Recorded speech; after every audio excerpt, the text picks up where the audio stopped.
Okay, at 2 minutes after 9, we'll convene the Board of Supervisors to order, and I'd like to invite the clerk to call the roll. Supervisor Brown? Here. Supervisor McCowan? Here.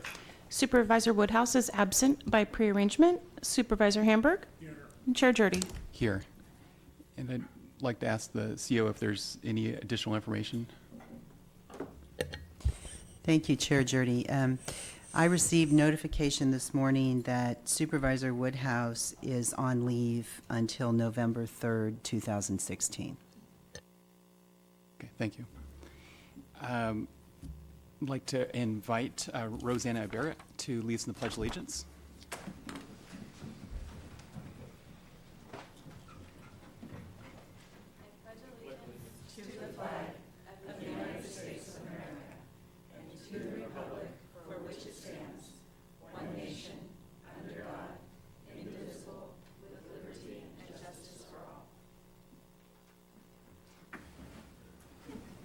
Okay, the first thing we have on our agenda is public expression on non-agenda items. Members of the public are welcome to comment up to 3 minutes. You can fill a speaker card or not, but please state your name for the record.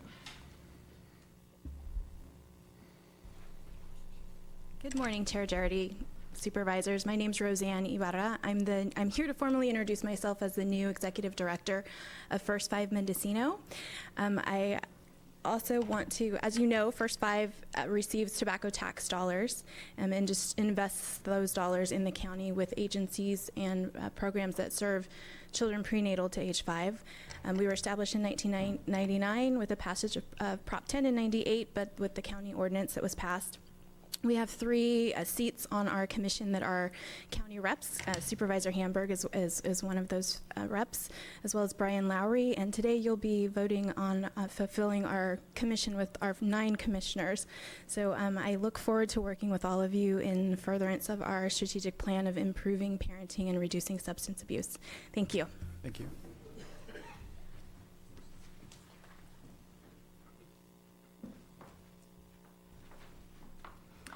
Good morning. My name is Jackie Williams. I'm the Executive Director of 4th Street, and I'm coming with good news.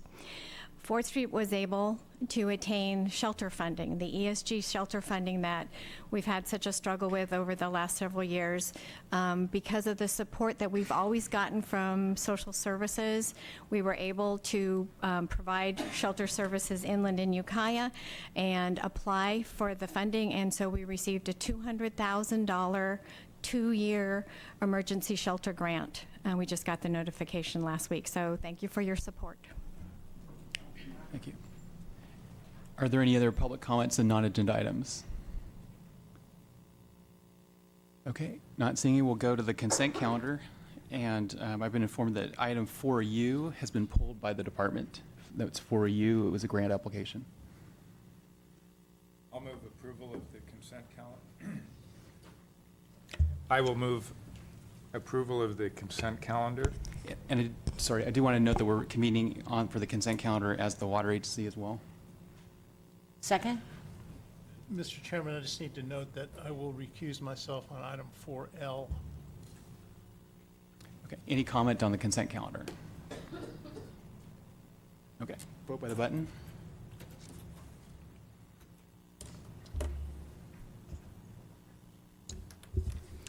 Motion carries with Supervisor Hamburg dissenting on 4L and Supervisor Woodhouse absent by prearrangement. Were you dissenting or Sorry. abstaining? Actually abstaining. My apologies, abstaining.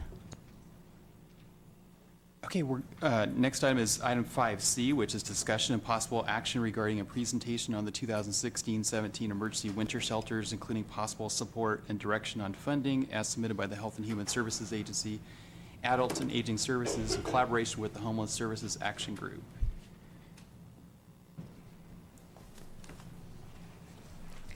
Good morning, Chair Jardy, members of the board, CEO Angelo, and County Council Elliott. My name is Becky Emery. I'm the Deputy Director for Adult and Aging Services with the Health and Human Services Agency, and it's my pleasure to present to you on the Emergency Winter Shelter collaboration today.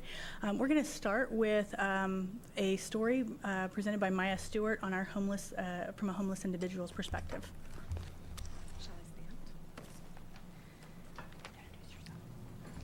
Good morning. My name is Maya Stewart. I am a program administrator for Health and Human Services, Adult and Aging Services. This is Michael's story.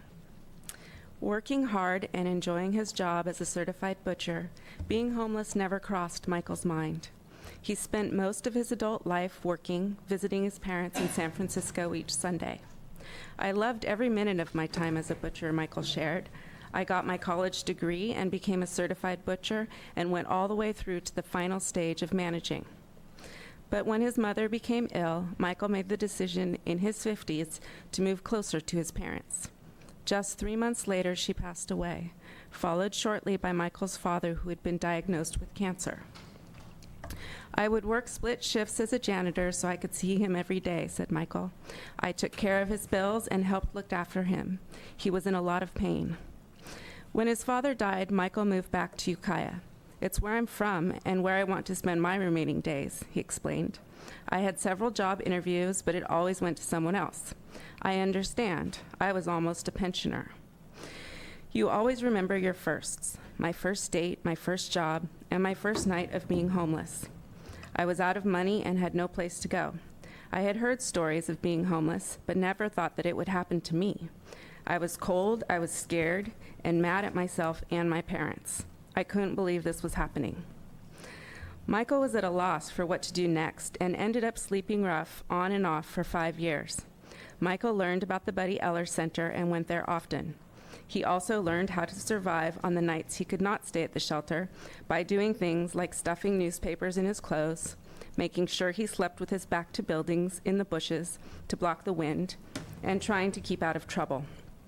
Life was far from easy, and Michael's health deteriorated. I got beaten up twice. I was drinking and doing drugs, he revealed. But Michael started accessing services at the shelter, and things started to turn a corner. The shelter and the help I got were a lifeline, said Michael. It was somewhere warm for a few hours. They helped me get help with the things that I was doing and shouldn't have been doing, like drinking and drugs.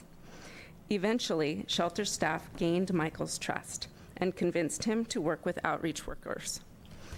He moved into his own studio apartment just before Christmas last year, and things are looking up.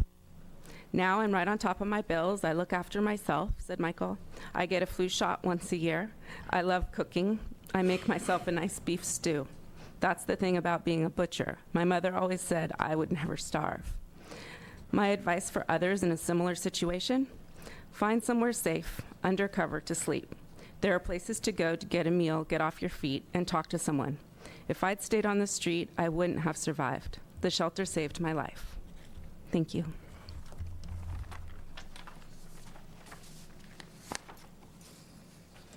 Today, we're here to discuss with you the need for an emergency winter shelter in our inland community. Are you hitting the button? I don't know how this part works. This? Sorry. The emergency winter shelter will help our community and individuals as well as partners, both directly as well as indirectly. The emergency room visits decrease when an emergency winter shelter is available, thus decreasing wait times, costs, and available services to those individuals that need emergency room care. Law enforcement responses will focus on other issues. Overcrowding of our local jails will decrease, break-ins and property damage decreases as these individuals have places to go rather than trying to find a place that will not be obtained through legal means. The emergency shelter most importantly focuses on the individuals that need a place to stay warm and in severe inclement weather, helping to prevent the loss of life and preserve the dignity of those individuals and families.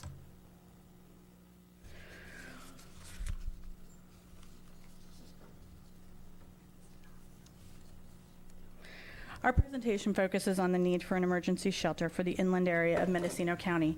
However, I do want to acknowledge that these are services that are needed county-wide.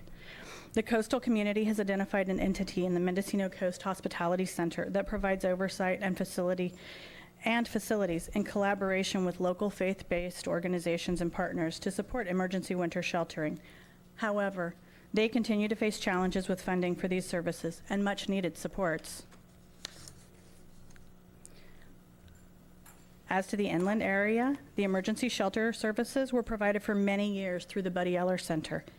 In 2014, they announced, due primarily to the costs associated, that they would no longer be able to provide these services. After additional negotiation and support from this board, the Buddy Eller Center hosted their last year as the emergency winter shelter in the winter of 2014-15. Last year, these services were provided through a collaborative effort led by Mendocino County AIDS and Viral Hepatitis Network, also known as McCavan. Many community partners engaged to support these efforts again, including Ukiah Valley Medical Center, Redwood Community Services, and this board. The site that was located is no longer available, and we are once again working to locate an appropriate site for an inland emergency winter shelter. The past 2 years have taught us many lessons in developing and implementing an emergency winter shelter. The first being that we are looking for a long-term site that is easily accessible to services many of the individuals experiencing homelessness need to access. We are reaching out to you, our board, and community members to support an emergency winter shelter. We will engage in more outreach to neighbors once a site is secured, as well as surrounding partners and community to ensure their support and create a collaborative. Staffing was one of the challenges faced. Being able to secure staffing, coordinate these schedules, integrate volunteers into that staffing schedule, and ensure that staff are available to cover when someone calls in sick. We're planning a two-pronged comprehensive approach for social marketing and working on funding and community engagement and responsibility.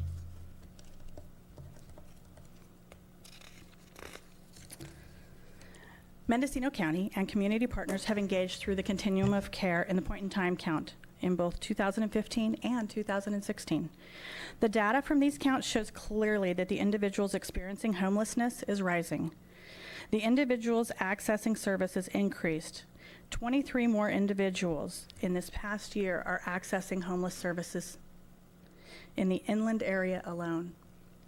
The individuals accessing these services aren't just needing a help, they need a place to stay. At the end of January of 2016, one of our coldest nights, the Ukiah area had 635 individuals experiencing homelessness. These numbers are low, as it's only those people that are accessing services or that were visible on that single night that are shown here.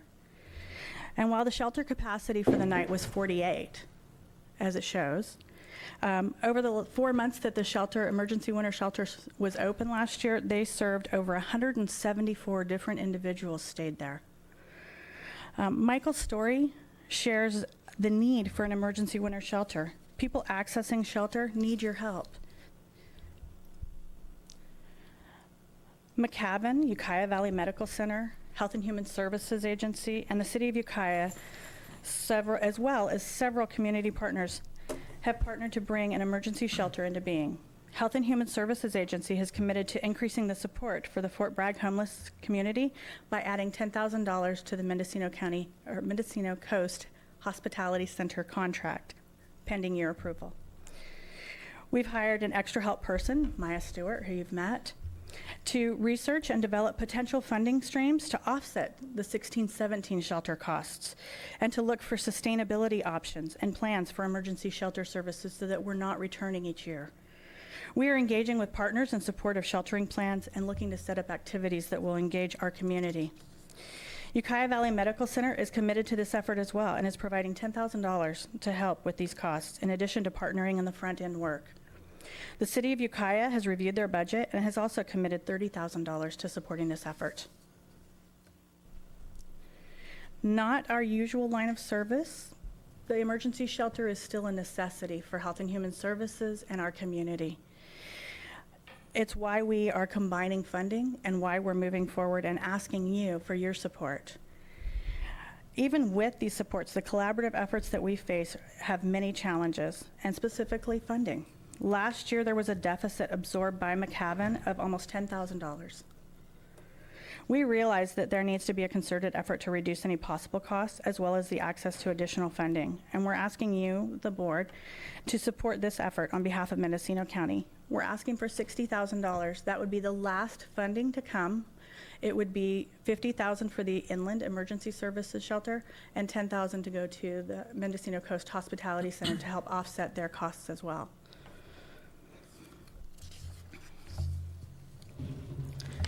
We looked at lots of different viable options for a emergency shelter. We've looked at hotel vouchers. We've looked at temporary shelters. We've looked at tent cities and evaluations, even nomadic shelters.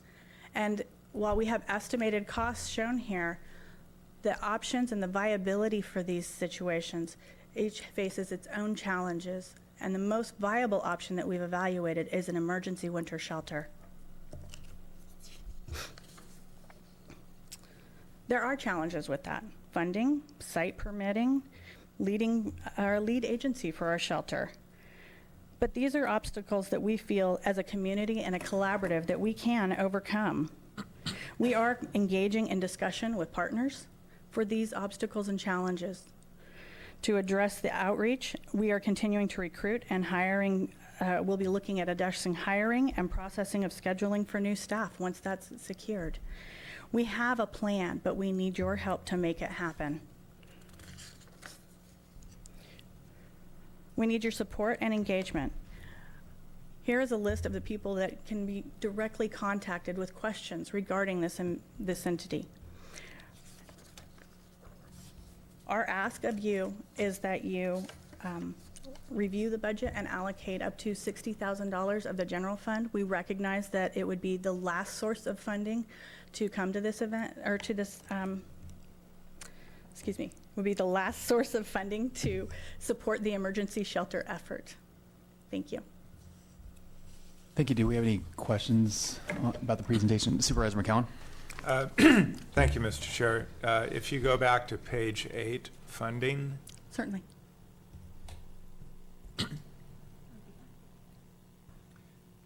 Could you interpret the line for Health and Human Services Agency? I apologize. I actually am not clear on the IGT, so I will have to ask for clarification on IGT and PHC, but the HSP I can is Housing Support Program, and that is through the CalWorks Housing Support Program to help offset some of those costs.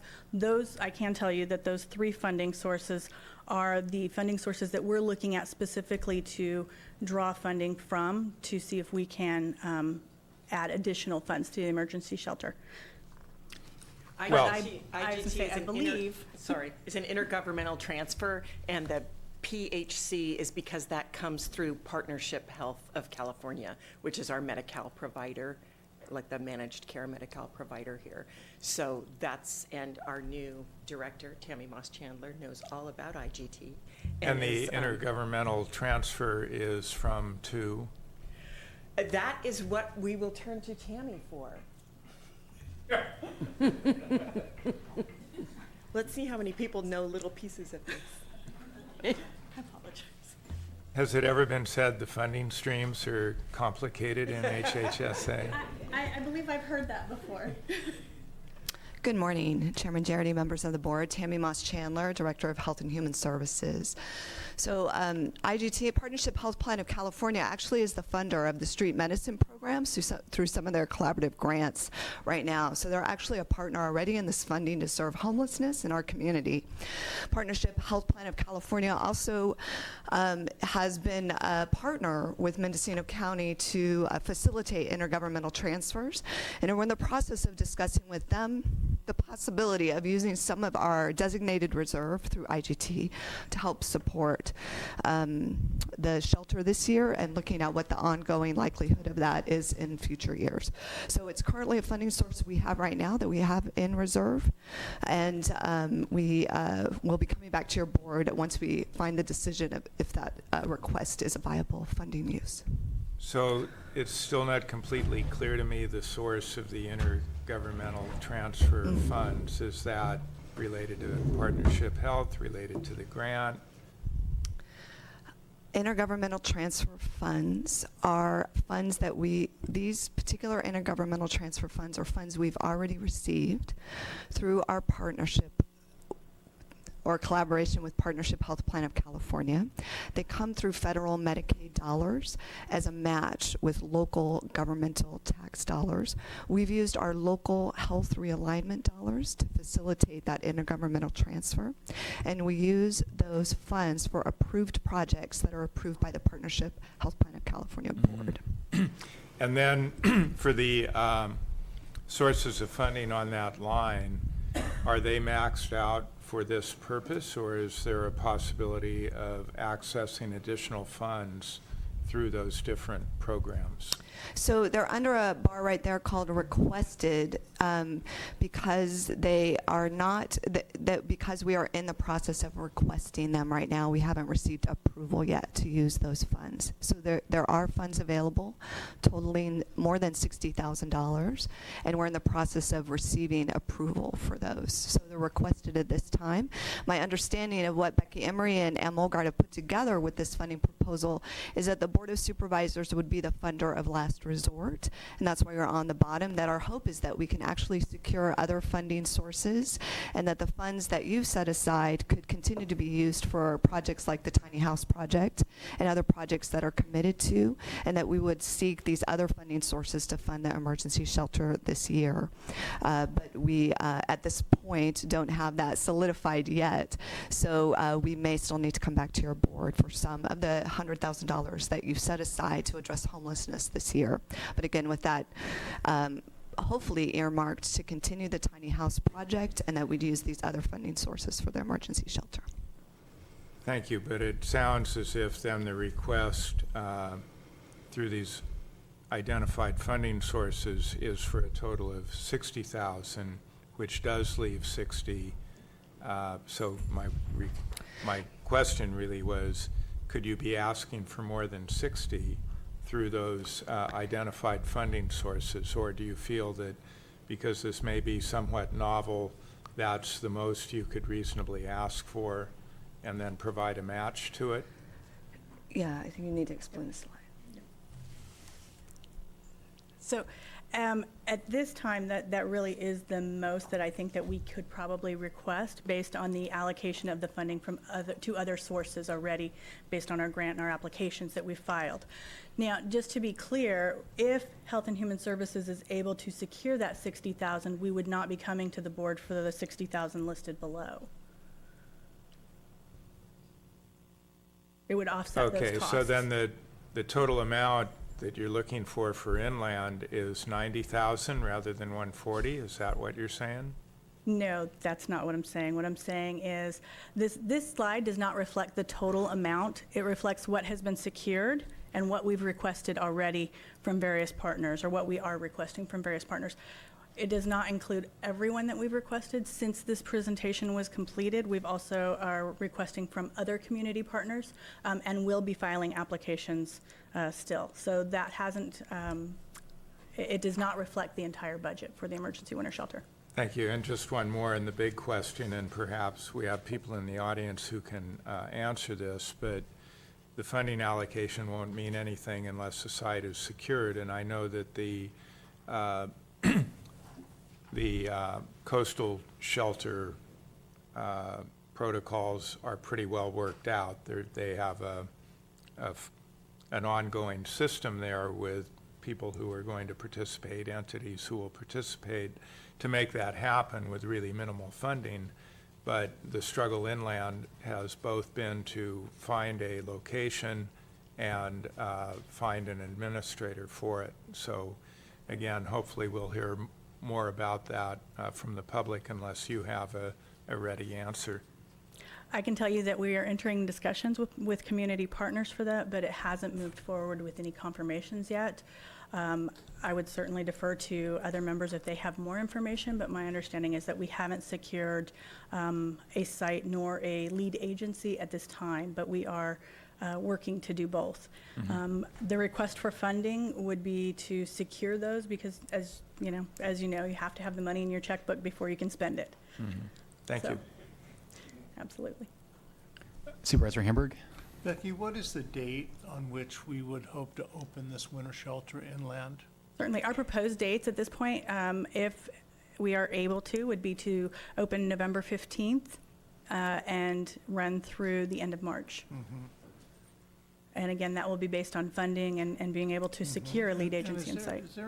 I realize we're working on this tiny houses project, but is there any possibility that someday we're going to have an appropriate winter shelter so we won't go through this every year? That is certainly our hope, and that's why we've brought in Maya Stewart. She is going to be researching that, and it actually is starting her research on that. She's been with the county just over 3 weeks now. And is Maya going to be with us for the length of time it might take to work this out? At this time, she is extra help, but we will be. It seems like we need to devote somebody full-time to this, so we're not in the same place every October. I would absolutely love that. Yeah, and I'm not criticizing you, I'm just saying that it just seems like we always end up at this place, and you know, whether November 15th is an appropriate date or not, I don't know. This was a pretty nasty weekend we just went through.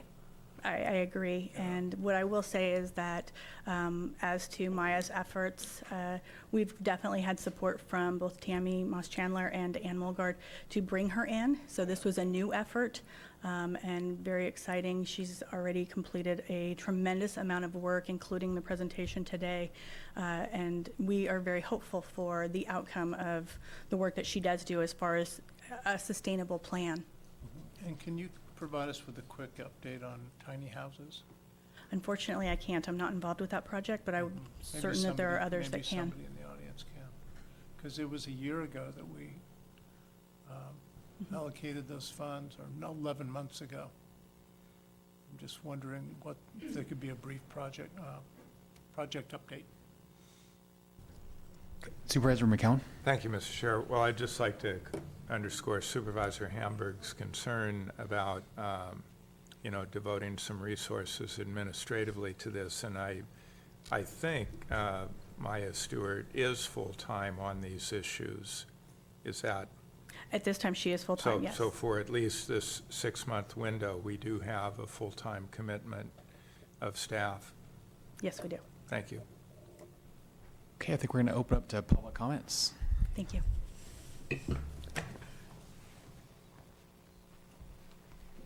Good morning, Camille Schrader with Redwood Community Services, and to answer Supervisor Hamburg's question, we are still working and have full intentions of having a permanent 40-unit, 50-people tiny house project inland.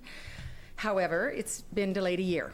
So, and the primary reason it's been delayed has to do with, well, initially it was just waiting for some reports. Now it's securing a piece of property. I do want to remind the board that part of the narrative, part of the plan for the tiny house project was that we are the operator, but we're part of a consortium of people who manage and direct and decide how, not just month to month in terms of policies and procedures, but week to week in terms of the actual people that are living in our tiny house was going to be part of a public-private partnership. So on that note, I am very, very excited and thank HHSA amazingly that we have dedicated staff, and Maya Stewart is the perfect person to help us explore the financial benefit as well as potentially helping us with securing land and finding out how to address that. It does mean that we have to find a solution for this winter. So that it does mean that we do. And the city and the county had tentatively, not voted, as Supervisor McCown has said, in theory agreed to contributing a certain portion of dollars this year had tiny houses occurred. So it's not a complete misstep to ask us to try and use that for the one-time cost. We are definitely hoping that we have a long-term investment, that we have secured the land by next year, that we've managed that part of it. So. And Mr. Chairman, will the tiny house project preclude the need for a winter shelter? I think it will be a permanent shelter. It will be a permanent yes. shelter. And the goal is that the community building is large enough that if we need to do some overflow during the winter months, we would be able to manage that. But based on our point in time survey, we think that a 40-unit. No, we don't. No, we don't. There's going to be a certain portion of people who don't want to be housed, Right. and there's going to be a certain portion of people who probably aren't safe to house, and then there's going to be the large majority of people who really do want to be able to be housed and to be engaged. Mm-hmm. So what percentage do you think will be actually housing through the tiny house project? I don't, the number Based on the- changes so based often on- that I actually Sharon probably Well, knows more based about. on the PIT, well, what was it? What was the PIT? 1,200? I forgot. It was something like, it was 600 total? 35 inland. Yeah, no, it won't go anywhere near that. Yeah. So to clarify, sorry. Well, that's why, To That's clarify, fine, it was just- 635 individuals inland. Yeah, The point-in-time count report that was received prior in September, there was 1,032 Yeah. individuals homeless in Mendocino County. yeah. Well, I totally support the tiny houses and, voted for it, but I'm just wondering if there's going to be a, still a need for some other kind of facility Yes, so. that might even serve a slightly different population. Well, I mean, and taking the population and looking at their particular needs, I think is where we're going to have to go. We have the Mental Health Services Act housing, we have the Levine House emergency housing for Tay. I have some things that we're working on right now around permanent housing, transitional housing for Tay. So we're kind of have to pick it apart and take piece by piece by piece, I think. Yeah. Thank God the coast has a secure and ready-made system that we can learn from, so Yeah. Thank you. thank you. Okay, I do have one speaker card, but come on up. My name's Aeolian Vincente Paul. First, I want to commend the county and HHSA, the new leadership, for the direction they're taking in putting resources towards these solutions. I want to encourage the supervisors to give them the funding that they request for this winter. I also want to speak just a little bit to what Mr. Hamburg said as far as the tiny house village being able to house all, I think the extrapolated numbers of the PIC count are 1,400 people in the county. I mean, that's on the coast too. In my personal opinion, a real solution is going to require a variety of things, including a sanctioned campground somewhere near Ukiah that could be managed by an agency of some sort, where people could camp and be monitored to some degree for people that would not come into a more structured shelter. More tiny houses, maybe more permanent tiny house communities that aren't on trailers. That we need to work on zoning laws to get that done, to increase the housing stock. Shelters, more permanent housing, permanent supportive housing. There's a whole variety, there's a whole spectrum of things that are needed in order to actually comprehensively address homelessness in our county, which has reached proportions of a crisis. Mm-hmm. Thank you. Okay, do you have one speaker card? I want to call on Anna Shaw.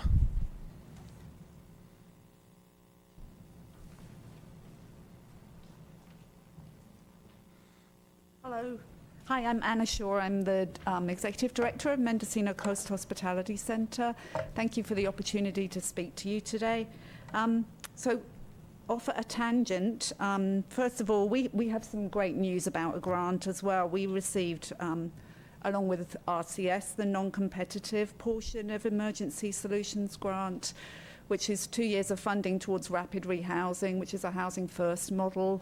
I think the funds will fly out because they enable us to pay for rents and rent deposits, but nevertheless, we're really excited to have that. So I am from the coast, but we do support county-wide winter shelter. We think it's an essential, ethical and humane platform in our county. I want to say thank you for supporting us financially last year.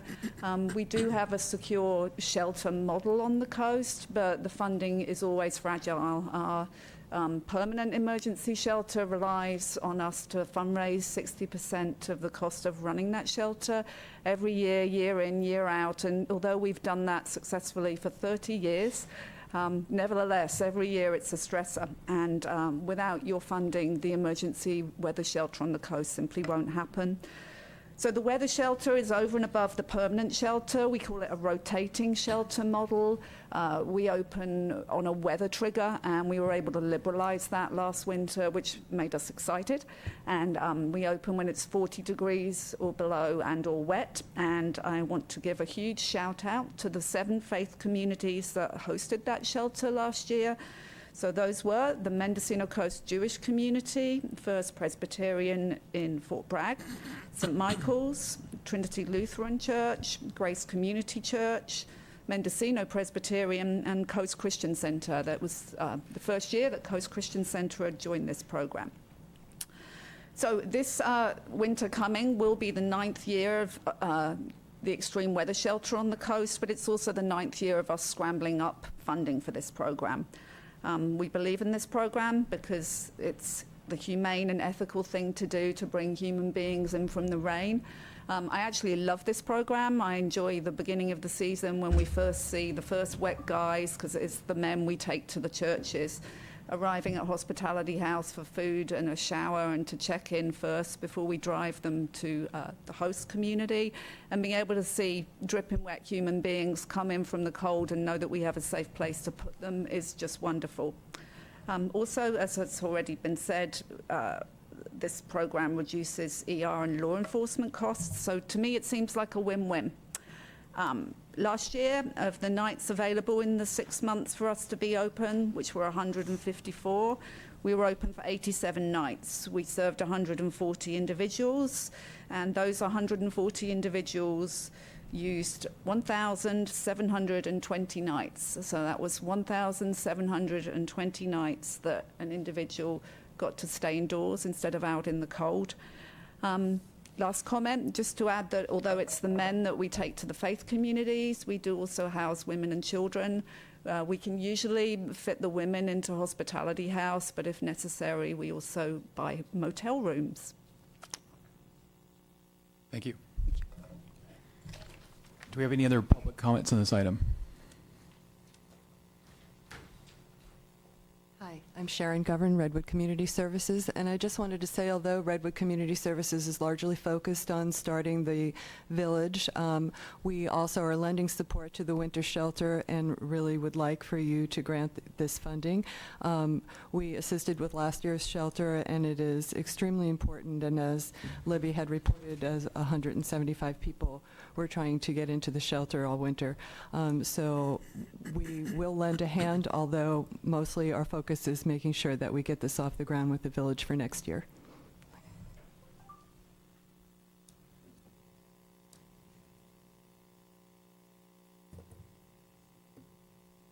Good morning, Chair. Tom Allman, Sheriff. I want to commend HHSA. I've met with Maya and Becky on the temporary emergency shelter, and I've certainly given them the law enforcement perspective of making sure that public safety is not compromised during this. I think we would be negligent if we didn't really tell the people who've been running this, the Popowskis and so forth, in the last few years, how much we appreciate this. When people get out of jail at 5 in the morning, it's certainly not a comfortable spot to be when it's raining, and the shelter has helped many people. But I want the public to understand that when it comes to identifying registered sex offenders, violent dogs, things that really could compromise public safety, this group seems to be very aware of what needs to be done, and they're working hard with the police department and with the sheriff's office to make sure that people can have some kind of quality life when it's pouring outside. The sheriff's office is going to be is very proud to be a partner with HHSA on this to make sure that the public safety is not compromised.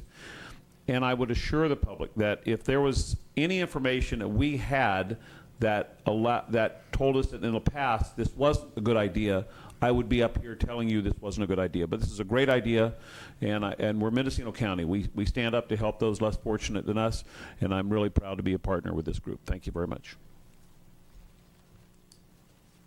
Any other public comment?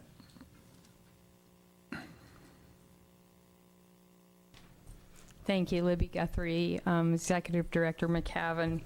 I just want to reiterate something that I know has been a constant concern, that we're housing people from other counties. We did 262 actual assessments and intakes.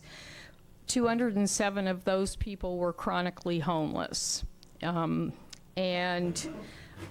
actually had in the shelter throughout that 4-month period 184 individuals, and only 10 of them were out-of-county residents. So 174 of those individuals were actually Mendocino County verifiable residents.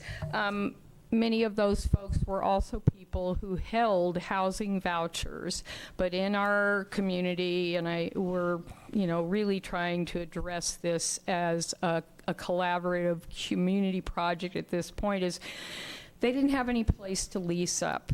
So I just want to piggyback on the fact that we are going to continue to have this kind of placement for people until the day that we have facilities for everybody. Like Oli said, maybe tiny homes. We have to get very, very creative in our ideas about how we're going to shelter people. This cycle will continue and continue. And I think as a collaborative group, we have a lot of ideas, and this is an exciting time for us to try to put them all into action. That's all I wanted to say. Thank you. Thank you. Any other?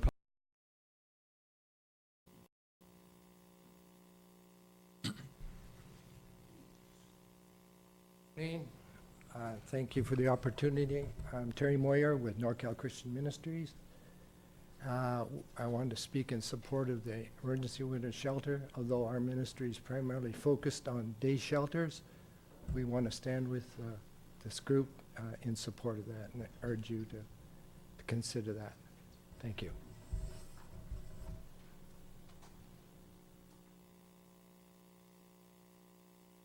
Okay, not seeing any more public comments. Go back to the board. Supervisor McCowan? Thank you, Mr. Chair. Well, I think it's a pretty easy decision for us to support this, but my concern is the way that things are agendized, we might be a little limited in what we could actually do today. But I would like to clarify, I believe that all of the we don't have the funding chart up, but the funds that would come through HHSA, I do not believe that requires any further action of the Board of Supervisors. I believe it's within the purview of HHSA. It would require action from the board if we were to bring back a contract, because the contract amount, if it was to fund the full $50,000, would require board action because that's over the amount. But otherwise, it wouldn't. Well, I'm talking about the HHSA with the 3 funding sources identified. If it's a single contract? Well, 10,000 for the coast, 50,000 inland to a group not yet identified, but my question is, can those funds be dispersed by the department without any further action from the board? Which would mean we don't need to take action today on that portion of it. I think it's within the purview of the department. So if a if you contract under approve it today, you could. Yeah, under 25,000 is approved by the department, so it wouldn't have to come back to the board. But the purchasing agent could Yes, do 50, that's correct? exactly right. Yes, I can do up to 50,000. So then that gets us down to. I'm your person. Yeah. So it gives us Fantastic. That would get us down to what the board would need to take action on for this total package would be the bottom line, 10,000 for coast and 50,000 for inland that was identified as funding of last resort. Although if we tell people we're going to do it, we can anticipate probably a good chunk of that we will wind up dispersing. I don't have a problem with that, but the agenda summary does not mention any amounts. The page 8 has amounts, but there's not a narrative to connect the dots particularly. So I think we probably need to see those items come back to the board. The 10,000 for coast, we have a partner, so that could be a consent calendar item, I would think. I mean, I guess my question is, I don't see that it's agendized in a way that we could take final action today. And I'm looking at County Council. Sorry, if it's not, the only thing on the agenda today is the request. Well, it says it's a funding request, but Right. I don't, you have to connect the dots by inference, and I'm not sure that's sufficient. And I'm sorry, so what was the second part of that, the request? The Well, just the agenda summary specific states amount. there is a funding request. It does not include any amounts Any of amount, funds right. requested. Right, and I noticed that, and the presentation that's attached to it seems to imply that amount, but I did notice that they didn't specifically say anything in their own agenda summary to provide notice of that. Okay, we have a couple other comments. Supervisor Hamburg? Yeah, I tend to agree with that. I was a little unsure about the 10,000 that's going to the coast. And Supervisor McCowan said he thought that could come back to us as a consent item. Is that the case? We could approve up to. Correct, I think that. I understand about the 50 coming directly from the department, and then there's the 10, and that could come back to us as a consent item? Yes, I believe you could do it that Okay. way. But then I think we do need a separate item to formally approve the 10 and the 50 coming from the Board of Supervisors. Because I agree that I don't see that in the agenda summary. Right. Right, and I was concerned about that as well, so. I mean, maybe it could come back as a consent item, right. I mean, I think that's the direction at least two of us on the board would like to go. I haven't heard from Supervisors Jurdy and Brown, so maybe they should weigh in and we can decide how we need to handle this. Sure, and I completely support it. So I support it going on the consent. And then again, the 10,000, it's very clear who our partner is. For the 50, I would think the consent item, and I'm okay with it coming back on consent, but it has to identify the parameters under which the funds would be dispersed. So there'd have to be an identified location, an identified fiscal agent, I would think. And then- Absolutely. And then up to that amount could be dispersed. Absolutely. We would happily bring And that I back. imagine it'd be with to the specific- final approval of the HHSA director would be appropriate, or? I'm sorry? For Well, the funding? Someone is going to make the ultimate decision, so. Yes. I would assume it might be the HHSA director. That's correct. Okay, so we can So either we- have, we can either have a motion, or we could simply have direction of the board that it will appear on our consent calendar for October 18th, and with the parameters we just discussed. So Supervisor Brown? I was just going to try to move this along and say Well, and I absolutely. think that's sufficient. I think Yes. that's sufficient. 18th is good. I'll give Thank you. a couple days to get the agenda in. Yeah. We'll get that in quickly. Okay, thank you, you. Becky. Thank you, everyone.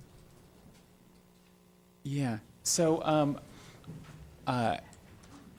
we have had a puppy here very patiently waiting, and so I apologize. And the puppy is available for adoption. So I'd like to call up this star dog. Is it my turn now? Good morning, Chair Jurdy and Supervisors. This is Daisy. Daisy is a shelter dog, been one of our residents for several months. She's also our adoption ambassador. She's been going down since last week daily to the Veterans Service Office to be their office dog and to help in some of their sessions and such. So she's also a hero, but she is up for adoption, and we'd sure like to see her get her home. And as you can see, she's patient, she's sweet, she's funny, and that's Daisy. And is it okay if I go into If a there's quick something else update? you want to add, yeah. Yeah. I do want to note that I overlooked your card. So. Thank you. For the month of September, we adopted out 40 dogs. We transferred 10. We adopted 31 cats and transferred 26. As of 10/1 in the shelter, we had 139 cats and 68 dogs. Numbers are going down very slowly on cats, but they are going down. We've been running a fall feline special, $40, any cat, any kitten, it's all yours. We are, for October, running what we call an Adoptoberfest. Any dog that's been there more than 30 days, the fees are reduced to $50, or you can get 2 cats for $50. It seems to be a good way to spread the word, help folks spend a little less money on the adoption portion of it and a little more money on the animals themselves. So It seems to be working slowly, but surely. We're having a Halloween contest. We're going to take pictures of all the shelter animals, and people can come and vote on their favorites. And that particular day, it's it's Saturday, October 29th. We're not open on Halloween, and it's $25 off of an adoption if you come in costume. So it'll be a fun day. And then last but certainly not least, we're doing Pets for Vets. I think I talked a little bit about it last time, about trying to help veterans get connected with shelter dogs, and working with some nonprofits to try to reduce those fees as much as possible. We are also offering on Tuesday, November 8th from 9 to noon a free vaccine clinic. It will be at the Veterans Service Office, and that's for all veterans, and they have to provide DD 214 or proof that they're a veteran or in the reserve or currently a military service member. That day also we will have an at-cost rabies vaccine clinic, as we are required to do that by law twice a year. So we'll do that as well. So that's for the general public. And of course, anybody that wants to donate to help defray the costs of the vaccines for the veterans, you know, they can certainly do so to us, or there's several organizations. Just give us a call at the shelter. And I'll leave some of these at the front counter. I'll also share it with the clerk. And thank you for your time. Do we have any questions about the shelter? No. Okay, thanks. Thank you. Shelter for people and shelter Yes. for animals. Okay. Any questions about the shelter presentation? No. Okay, we'll go on to item 5D, which is informational update and status of the Mendocino Town Local Coastal Plan. I see Andy Gustafson, Chief Planner for Mendocino County, to give us an update. Good morning. Tomorrow, the Coastal Commission will be here in town, the first of 2 days of hearing that they'll hold at 10 a.m. or shortly there before. They will discuss the Mendocino Town Plan. Staff will give a presentation on their suggested modifications.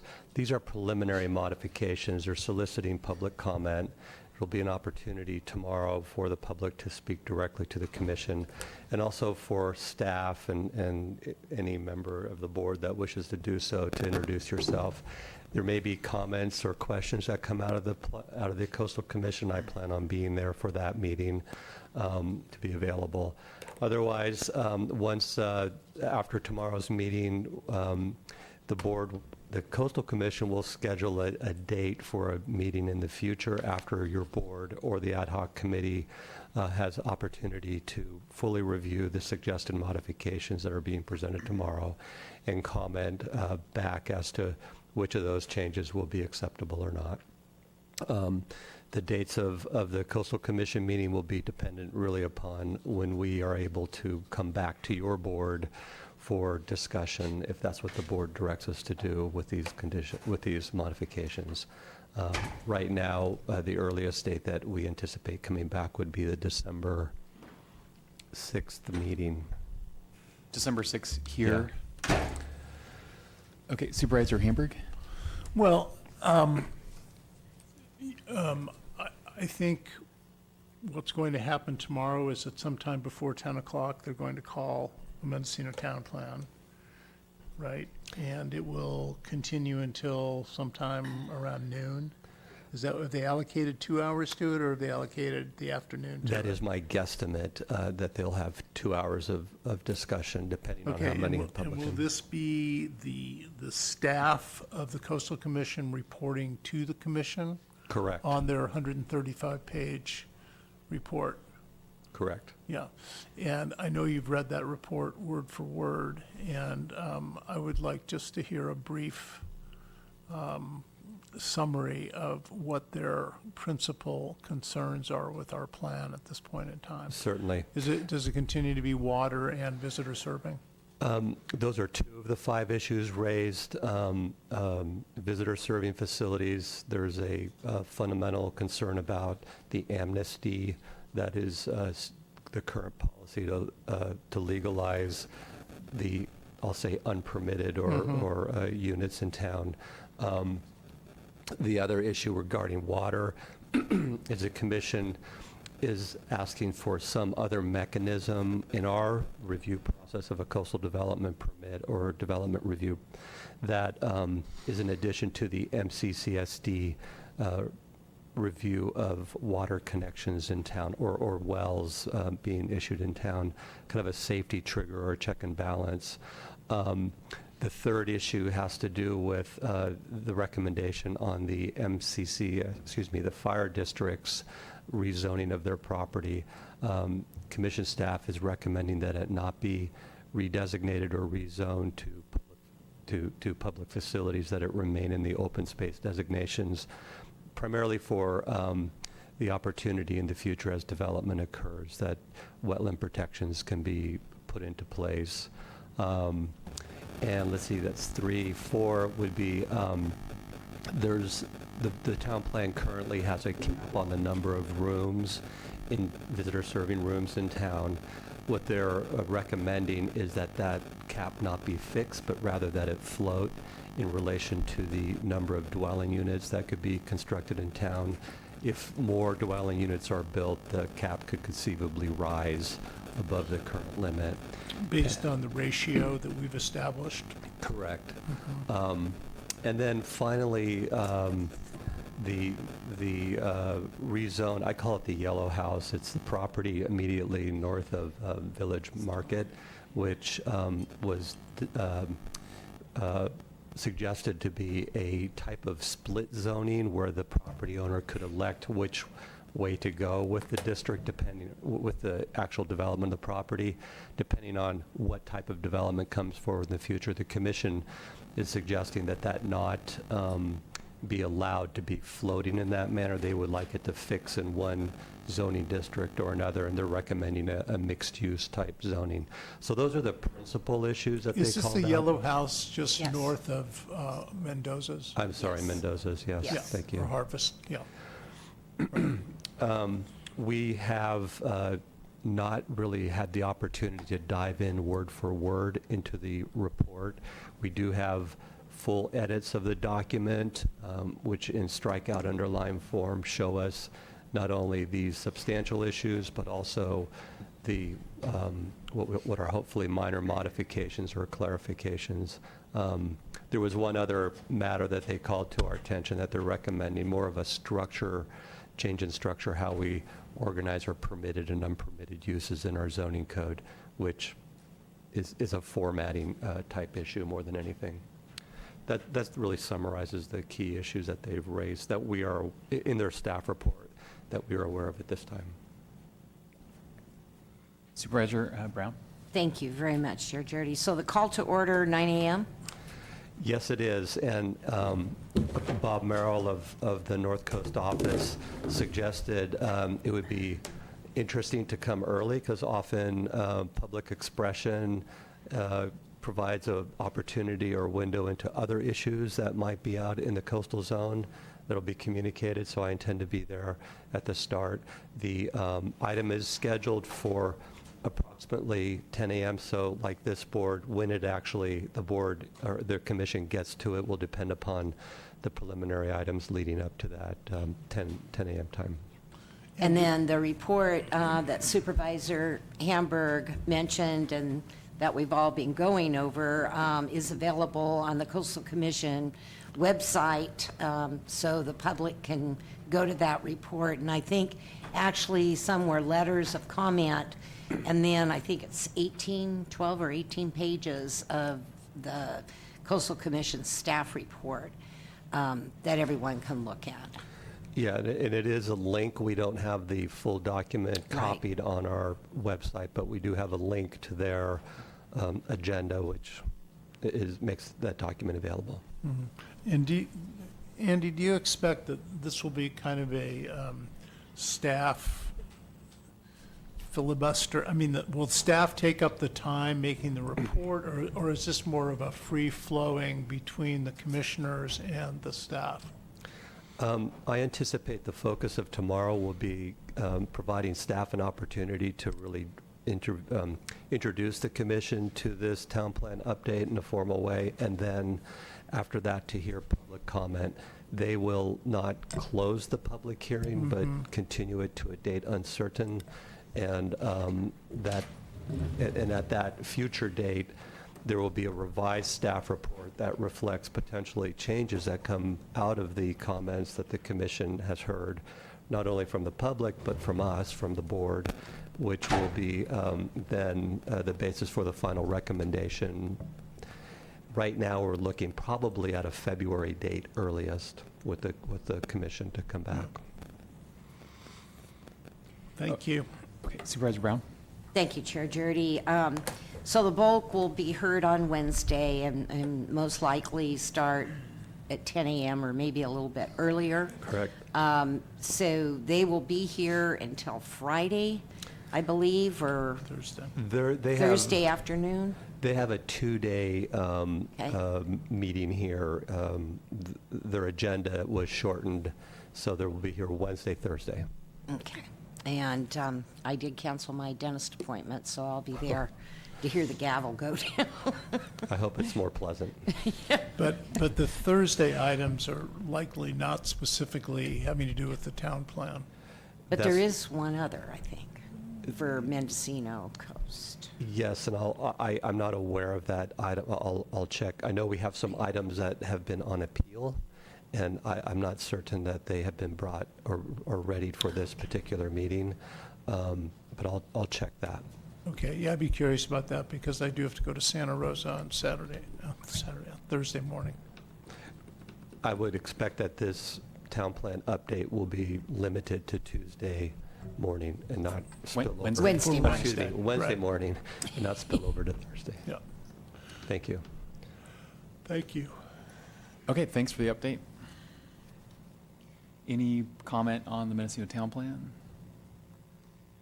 Okay, we're going to go to 5E, which is the Department of Transportation Director's Report, which we have in our packet. I don't see the director here, but we all have his report, know how to get a hold of Howard, and we all do on a regular basis. So we'll just accept the report. So then we're going to go, next time is 5A, which is Chief Executive Officer Report. And do we have a hard copy? Chair Jurdy, there's no CEO report today. It will be the next board meeting in October. Okay. Thank you. And there's no ledge report either. Okay. And then we're going to go directly to Supervisors' reports. Could, Do you want to take a break first? or- could we? Sure, take a little Sure. break. Okay, we'll take a 10-minute break. Okay, thank you. My coffee is getting into it.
Okay, at 16 minutes after 10 o'clock, we'll resume the Board of Supervisors meeting, and we'll go right into supervisor reports.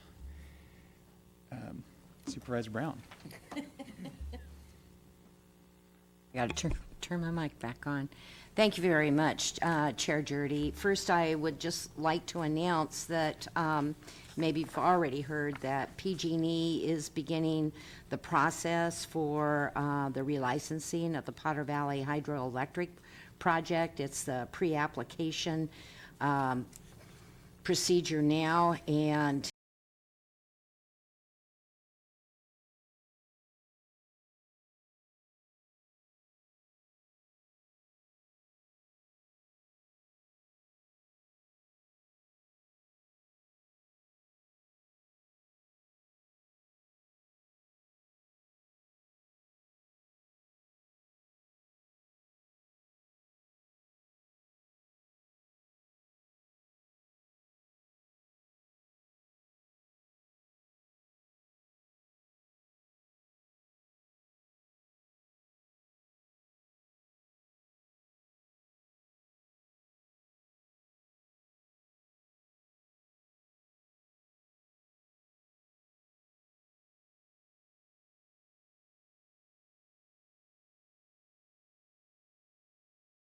that I as you move into the future, and what that means is you have a seat at the table. And we'll hear more about that on October 26th for the Eel Russian River Commission meeting, and that will be held in Eureka. As all of you know, I attended the Rural Counties Association annual meeting. Our CEO and our assistant in the executive offices, Sarah Duquette, were both with me at that event, and it was a busy 3 days. We did have, during the previous to the board meeting, we did have many presentations, including the current political landscape and with the elections and what was going on. We had a great presentation on the internet and California's rural economy. Most interesting was PayPal and all the involvement they have in, I guess you would say, processing internet sales and what have you. And that was very interesting, along with a new program called Thumbtack. And then also we had a speaker, a woman who is a correspondent for the National Law Journal, that spoke about the perspective on the U.S. Supreme Court with a new appointment to be made. She was really very, very, very interesting. We did have a session on regulation of the medical, and they called it marijuana industry. And the two speakers, one was Lori Ajak, who is the new chief for the Bureau of Medical Cannabis Regulation, and Jim Houston, who's the undersecretary of California Department of Food and Ag. And I was kind of disappointed at the information that they brought forward to say where they're at, but they did talk about their public hearings that, and I don't know if they're hearings more than a listening session. But I was looking for more meat to be able to discuss where those two departments are going, and certainly all the supervisors in attendance requested that more communication come back to local governments to be able to work with them before they come out with their final regs permit processes. Also, a very interesting session on drones, and you go, why would a county be interested? But yet we have the responsibility to really look at that and possibly regulation that surrounds it, because there's not a lot right now, and what there is was very interesting to hear about. Second day, very good panel on navigating life post foster care. yeah, I just felt that was really very interesting, going from group homes into foster care, what to expect, what to do, and how many of these programs can successfully turn around foster children's lives. Was also discussion about criminal justice reform in California, and what has been happening and what we're all going through. And then the final panel that spoke was the challenging focus of housing needs and affordable housing, et cetera. And we also talked about shelters this morning. So all are very good. All the PowerPoints that were used will be posted to the RCRC website, so you can go back. On the last day, that was Friday morning, I'm your representative to the Board of Directors for both RCRC and Golden State Finance Authority. Golden State Finance Authority only had one action item other than other business that was discussed, but no action on it. And what that was to amend a resolution that was passed much earlier in the year, I believe back last winter, and that was to provide additional disaster assistance to both Lake County and Calaveras County. So the resolution was redone, and Calaveras $300,000 and Lake County $700,000 to help in their disaster relief and help families trying to get into homes. There was information also discussed about the Sustainable Groundwater Management Act, and it's actually a fee schedule that has now come out from the Department of Water Resources for unmanaged or probationary basins. And what that means with this fee, it's a proposed fee schedule, so there's still public comment they'll receive before it is adopted.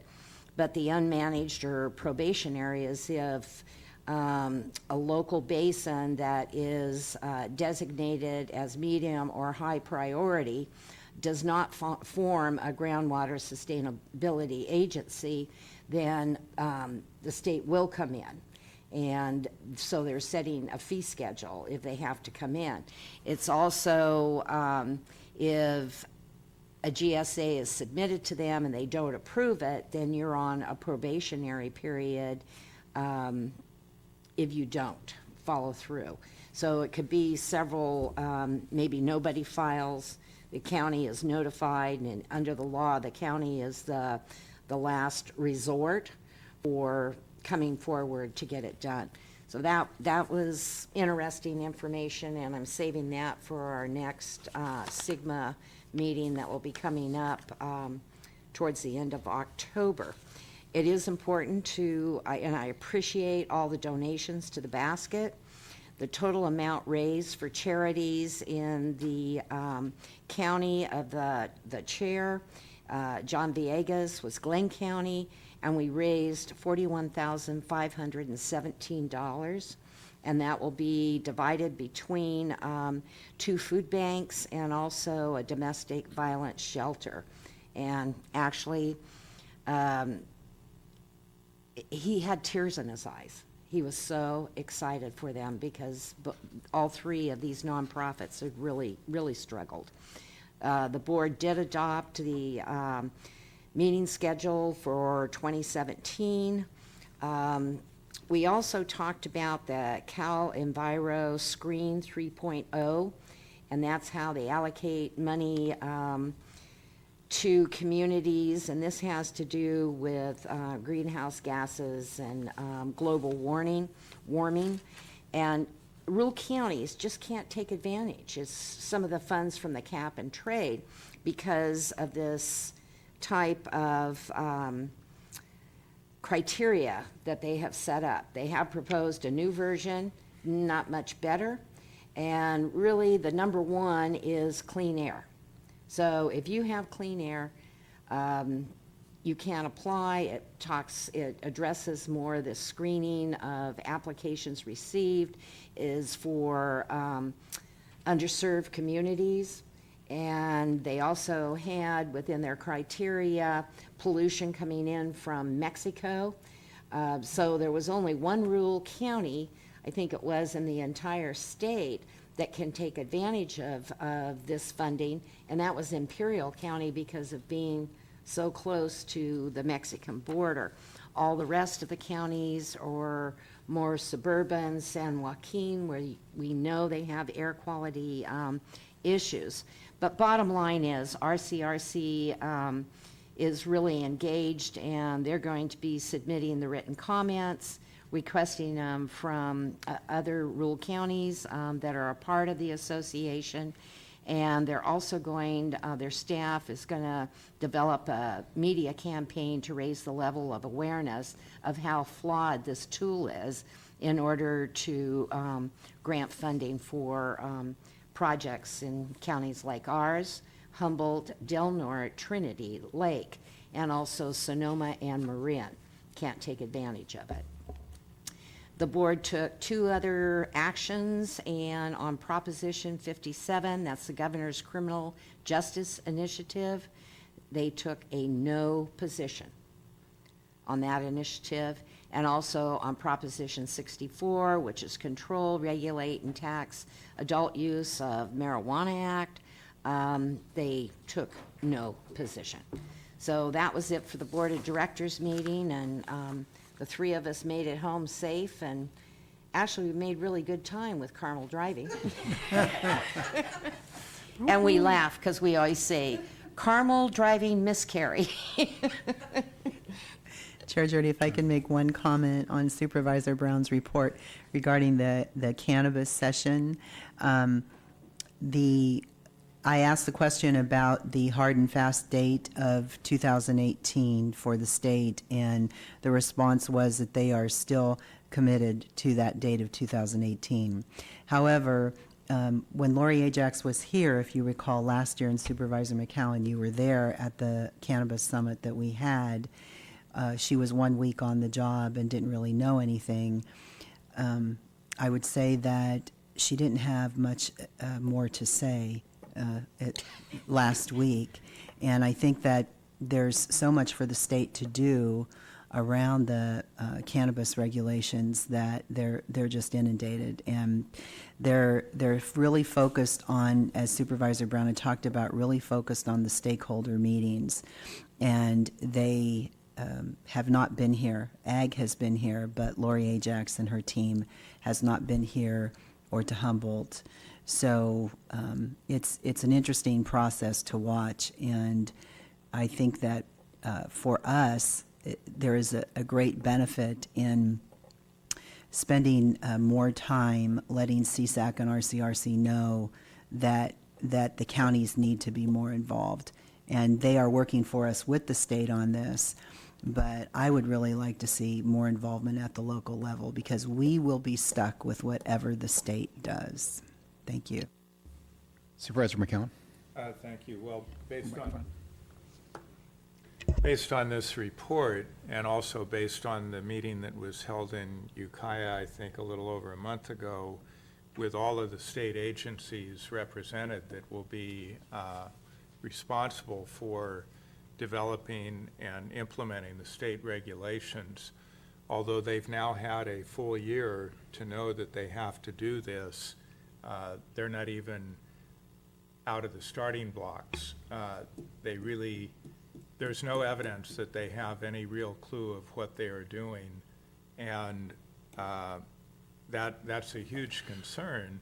And so people who are, betting on the state to be able to provide this comprehensive level of regulation and enforcement are really just sailing on a wing and a prayer. If I could make one more comment, the meetings after the meeting, the comments were that state staff intentionally didn't want to say much because they are waiting to see what happens in the November election. And, I'm not quite sure that was an accurate portrayal of what was going on, but clearly they're inundated in a time frame, and looking at a time frame, they really don't have a lot done to really hit any type of date. So well, I guess we'll see after November if the state steps it up and comes out with anything more. Supervisor Brown? And thank you, Ms. Angelo, for the further report. I do expect at CSAC annual meeting, which will start the week after Thanksgiving, that we will probably have more engagement from supervisors, especially I think that's after the stakeholders meetings, it's after the election. So we're hoping there'll be some more meets, something we can grab onto and give input, because it's pretty concerning to me that there's no meat, nothing to look at. Well, a year down the road, they're still asking for stakeholder input, you know. So we will certainly engage. Oh, I don't know if I'm your representative or not. Well, I guess that action needs to come forward. But I do plan to go and be fully engaged and help push some of this forward, because counties are going to be left holding the bag and implementing whatever. And it just, to me, not having anything where you can make comment and then receive comment back is just not acceptable. And I was asked to moderate the cannabis session at the CSAC meeting, and so we'll see how that goes, how it really goes. So, but I agree with Supervisor Brown that we'll see what happens after the election at that CSAC meeting. But they are having a session. They've asked me to moderate it, and we'll see if I could get some hard questions out there. Anything else? Okay, I just wanted to give a quick report. I believe it was since our last meeting, and we haven't had a meeting since then, that the Health and Human Services Department, Mental Behavioral Health Department, Tammy Moss Chandler, Janine Miller, Dr. Jean Miller, and Camille Schrader, and several other people who are working on mental health services held a meeting, public meeting, open meeting in Fort Bragg, just to give an update on the status of services on the coast and to hear from members of the public. I felt it was a very fruitful meeting, and I was really pleased with the turnout and the dialogue, and I really appreciate all the effort they put into giving that presentation and having the back and forth with the members of the public who had, you know, family members who were receiving services and needing to connect up with the right people. So I understand you have similar meetings that are taking place throughout the rest of the county, but it was really helpful having it in Fort Bragg, having one of those meetings, and I did very much appreciate that. Also, we just had an MTA meeting. We've now switched our meetings. I know we don't have huge attendance, but we've switched our meetings to the fourth Wednesday of the month. As I mentioned before, we have a new executive director. She seems very engaged in the job, and she's looking at new revenue streams, not having to do with taxes, having to do with bringing in advertising revenue basically from the buses. That she was successful in doing that in her previous job at another county, and looking at figures of maybe a little over $100,000 a year for MTA, which actually means a lot because it's considered the equivalent of, say, bus fares. So it's the money gets leveraged when you have that local revenue stream. Supervisor Brown? Thank you. I just wanted to ask a question. Do they still have those vans, or at least some vans that may be for sale? Yeah, I'll check. We're well aware that we have one nonprofit that basically helps disabled adults with work, and they usually drive them in vans. I just really would like to hear about that if possible. As you know, there's been some turnover in the MTA staff, and I believe those vans are still on property and still potentially available. And we did have an MCOG meeting here yesterday. Supervisor McCowan filled in and with me, and so we had a full complement on the MCOG board, and that's it for my reports. I would just add that at the Mendocino Council of Governments meeting, we did approve the allocation of additional $300,000 of local funding to help complete the Ryan Creek Fish Passage project, a required mitigation of the bypass. Unfortunately, the bids for that project came in considerably over the engineer's estimate, triggering the additional funding. And, it was the additional funds, but the majority of the board felt there was no viable alternative to doing that. And it will open up 5 miles of habitat for spawning, so it's certainly worthwhile. Any other reports? Yes, Mr. Chairman. On 9/22, whenever that was, I attended the Russian River Watershed Association meeting, and it was held at the West Side Water Education Center, which is part of the Sonoma County Water Agency. And this was a facility that was opened in August of 2015, basically to educate children in Sonoma County about the Russian River and about water conservation.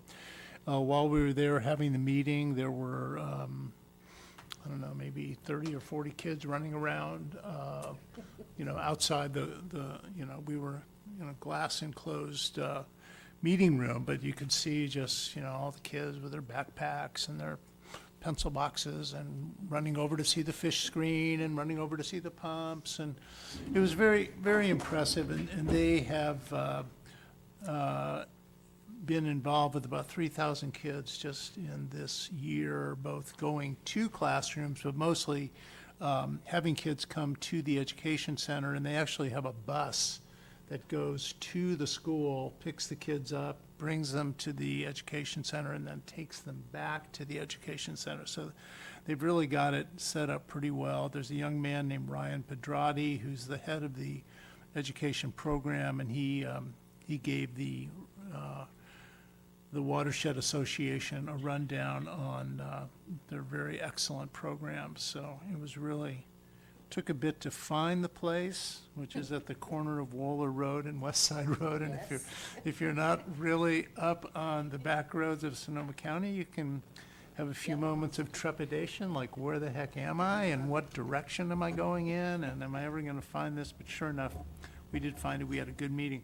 While I was there, I was able to meet with Mark Landman, who was the chair of the RRWA and is also a mayor of Cotati and also sits on the board of Sonoma Clean Power. And I was able to talk to him about this upcoming meeting on Thursday with Sonoma Clean Power, which I'll be attending with Chris Shaver.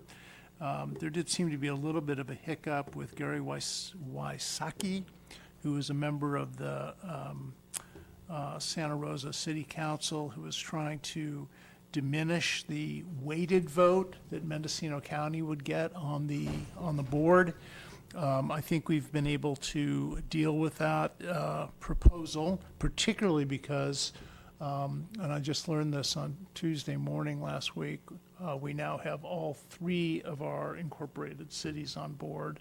Willett slipped in just under the wire, so all 3 cities are there, and so I'm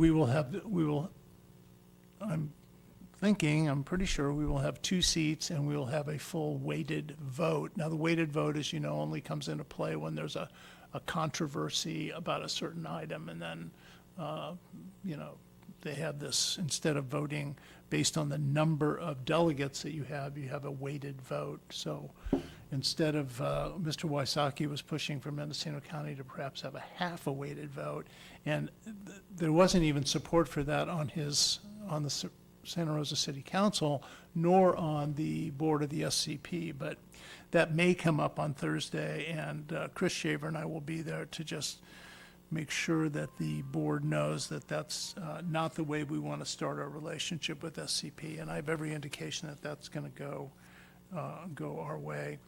Also attended the MSWA meeting on 9/27 in Willits, and of course that was the first meeting at which Louisa Morris took over, began the transition of taking over for for Mike Sweeney. And as you all know, we have some real issues with SWOW, and they're really coming up at these MSWA meetings. And so we're going to try to deal with those outside of MSWA meetings and probably within MSWA meetings as well. But there is quite a bit of friction right now, and there was actually a move by the representative, or one of the representatives from Willits, to change by about, I think it was close to $100,000, the amount of money that comes from the solid waste that comes into the SWOW facility and goes on a $5 a ton basis to help fund MSWA. So that's a proposal that's been put out there by Mr. Orenstein. I don't think there's any, it would be it'd be about a 15 to 20% hit on the MSWA budget. And I don't think there's a lot of support for that, but just continue to have some issues with Willits, I think somewhat to a lesser degree with Ukiah, although this action that was taken on September 21st by the city, which was not a final action, but it was another situation where they determined to raise rates without a consultative process with the city. So we do have an ad hoc. I believe Supervisor McCowan has rejoined me on the ad hoc. The city has an ad hoc that I believe is Mo Mulheron and Jim Brown. So we are going to continue to figure out how we can do this cooperatively, because there's a lot of things we need to be cooperating with the city on right now.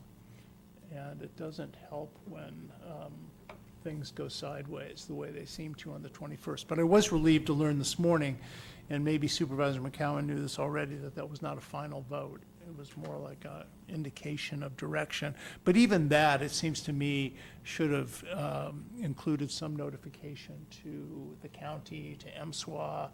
I don't know why Jim Brown didn't bring it up at the meeting last Tuesday, or why, indeed, the city manager didn't inform the CEO. It's just, we just need better communication, it seems to me. And then last week, I was in Chico for the meeting of the Fisheries Restoration Grant Program.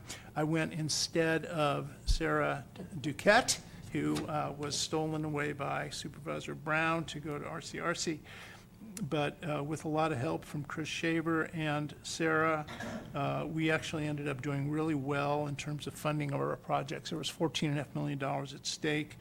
I don't have the exact numbers of what came to the North Coast and specifically to Mendocino County, but we had applications from Trout Unlimited, the Mendocino Land Trust, the RCD, the Nature Conservancy, the Pacific States Marine Fisheries Commission, the Mattole Salmon Group, the Walala River Watershed Council, all with projects from Mendocino County. And one of the members of the group, which is mostly scientists, there's 3 politicians representing 3 different counties, and then the rest of the people actually know a lot about fishery restoration. So there's a lot to be learned there. But one of the engineers on my way out late on Thursday said, "Well, Mendocino County sure did well." And I said, "Well, we had great projects, didn't we?" And he said, "Yeah, you really did." So I know we did well. I don't know exactly, in a subsequent supervisor's report, I'll be able to lay out exactly how much money and what agencies actually got funded. But we did do well, and thanks to, again, thanks to Sarah and thanks to Chris. So that's it. Okay, thank you. County Council? Sorry, you have a follow-up on CPUC? So that is, we did file our response basically today. So that has been filed. Yes. So you might. Well, we're filing our response as we were directed to by Commissioner Sandoval based on our July 15th PPH, public participation hearing. And Trish Steele did a great job of summarizing all the talks that happened that day, and wrapped it up with Supervisor McCowan's comment about hoping that this was a watershed event, and indeed we all do hope it was a watershed event. But there were a lot of people looked over the initial document that Trish put together. So I think we ended up with, I don't know, it's about a 14-page summary of what happened that day. And supposedly, this is the document that goes to the PUC that says, here's the things we need to have the PUC direct the carriers to do. So we're hoping that they will so direct, and we will have good effect from that direction. Okay. And I did get confirmation that we have now submitted and received receipt of our submittal, so. Okay. Supervisor Brown? Thank you, Chair Jardy. And so I think it was Wednesday morning, the CEO, while we were up in Placer County, comes up and says, well, no internet, no email right now. Comcast cut a line. Yeah, well, and I'm going, really? Well, we were down here. Yeah, the county building went down. Yeah. Okay, The beat goes we on. still have at least one closed session, just the one closed session item, which is pursuant to Government Code 54957, Public Employee Performance Evaluation, County Council. So we'll resume the closed session, or start the closed session at 11 o'clock. That works.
Thank you.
Si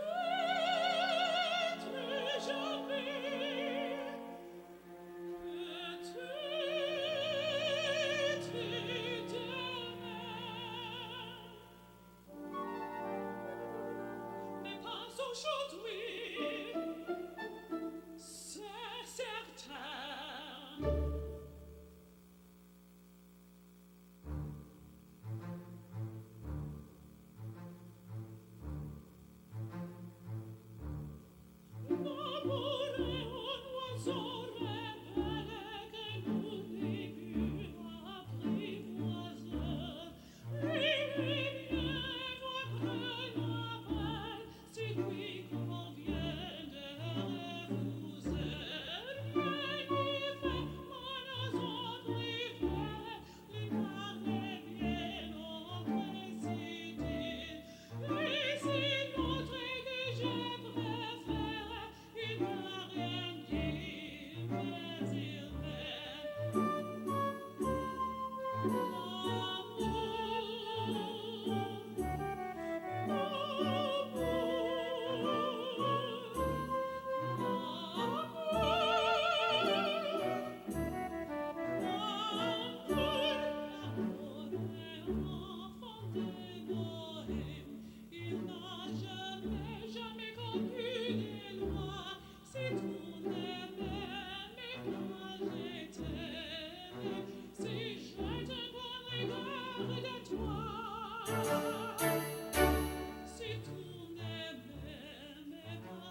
Here we go.